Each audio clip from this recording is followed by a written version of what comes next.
all came due at once. Within 60 days, she was virtually broke. What I discovered is that she grew up dirt poor, and she watched her parents age in poverty. And with a few more questions, I realized that her husband's money blueprint was set for decent success. But her money blueprint was set for dead broke, which is exactly what was happening. Thank goodness we were able to reset her blueprint and move her into a brand new direction. The good news is you can actually change your money blueprint. By the way, you've already started by acknowledging you have a money blueprint and by making the declarations you're learning today. Just so you know, money isn't the only blueprint that you've got. You've also got a relationship blueprint, a health blueprint, and even a happiness blueprint already ingrained in your subconscious mind. So, let's talk about how your blueprint is formed. The blueprint is formed primarily based on the programming you received in the past, especially as a young child. Help me out here. Who are some of the primary sources of this information? Parents, good. Who else? Authority figures, siblings. Who else? Teachers. Yes, teachers, religious leaders, media, culture, friends. Thank you.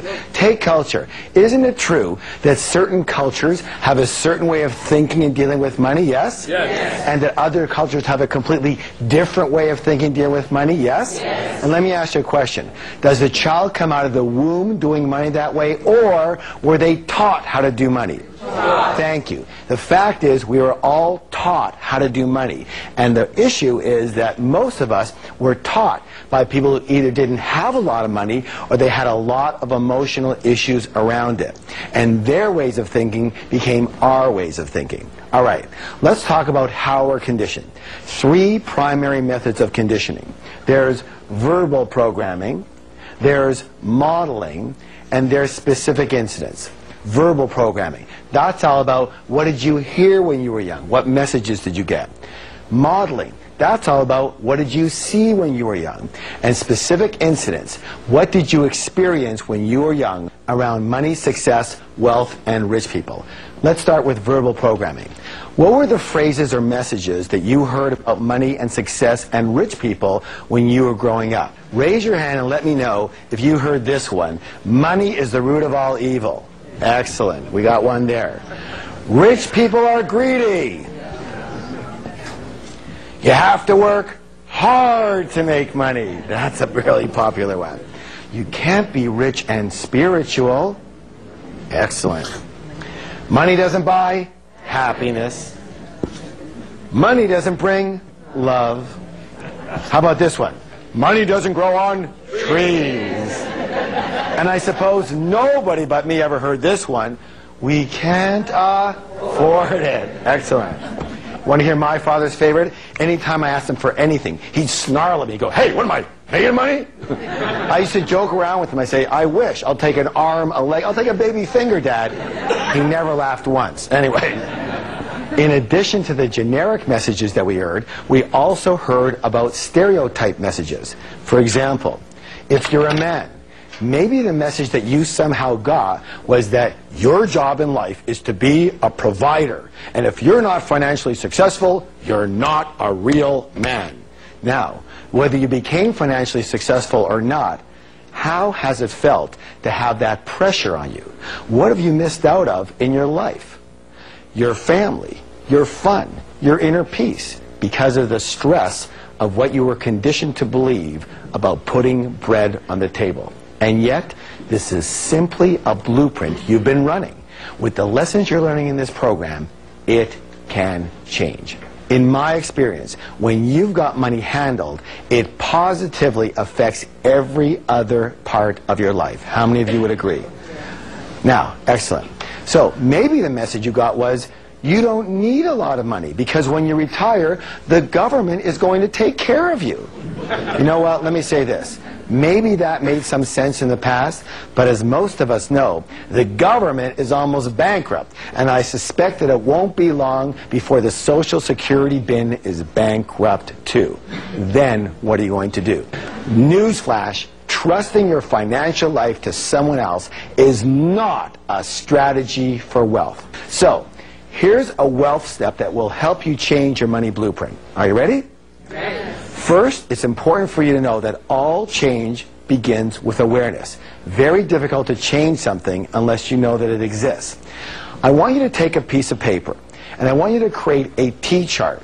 Let me show you what that's going to look like. A T-chart looks like this. And I'm going to ask you to write down on this side all of the non-supportive statements you heard or the messages you got about wealth and money and rich people when you were young. All the ones that are non-supportive, I want you to write on this side. Yes? Yes. And then for each one of those, I want you to write a much more empowering point of view. Now, I'm not saying that this is your point of view today. It may or may not be. But objectively, a much more empowering point of view. Let's see if we have some examples over here. Here's a good example. Rich people are what? Greedy. And we can change that to rich people are generous. Here's another one. It takes money to make money. Let's change that to it takes creativity to make money. By the way, just so you know, talk about creativity, people go, that's not true. It takes money to make money. Really? How many hundreds? No. Let's make that thousands. No. Let's make that tens of thousands of people have come to this wonderful country, immigrants. They came with nothing. And in a few years, they're fairly rich. Yes or yes? Yes. They didn't have money. They didn't have anything. It takes what? Creativity to make money. And the next one goes, I'm too old to make a change. And we can change that to, I'm never too old to learn. Now, after you do this, what I want you to do is I want you to read the positive statements out loud 3 times each every single day. For how long? Until you're rich. Again, words have power. Words have what? Power. And these declarations will eventually become saturated into the neurological pathways of your mind. And all of a sudden, you will find yourself making new decisions, and with new choices come new results. All right, well, let's talk about modeling. Question. What were your parents or guardians like in the arena of money when you were growing up? Did one or both of them manage money well, or did they mismanage money? Were they spenders, or were they savers?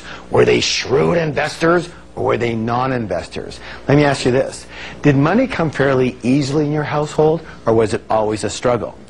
Let me ask you this one. Was money a source of joy in your home too, or was it a source of bitter arguments?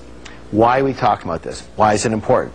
Well, how many of you ever heard the saying, monkey see, monkey do? And of course, humans aren't far behind.